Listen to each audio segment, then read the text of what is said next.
Assalomu alaykum do'stlar. Hozir biz ayni vaqtda Jalag'duq tumani Janubiy Olamshu shaharchasida Neftchilar ko'chasida turibmiz. Kech payt sel kelish natijasida uylarning podval qismiga suvlar toshib ketgan.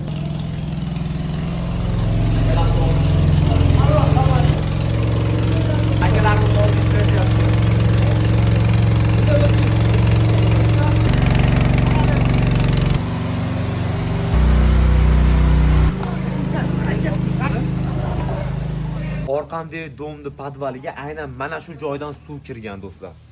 Bu kanalizatsiya o'tgan joy ekan. Shu yer o'pirilib, beton yorilib, suv shu yerdan to'lishni boshlagan. Aholini fikrini olsak, holat qanaqa bo'ldi? Holat. Shu yomg'irlar yog'ib, nima bo'ldi? Sel kelish. Sel keldi. Keyin shu adirdan suvlar keldi shekilli endi. Shu adirdan suvlar uyga bosib, bizga tasli bo'yancha kirib ketdi shu bilan. Lekin o'z vaqtida bartaraf etildi-mi? Hokim keldi, mana ertaman ham keldi. Hokimimiz o'zi shu yerda bo'libdi. Hozir ham shu yerda oz ko'rishib kelyapman-da. Xabar olib ketdi, yordamchilar keldi dedi. Qilyapti, shag'allardan chiqyapti. Biz ham qo'limizdan kelgancha qildik ularni.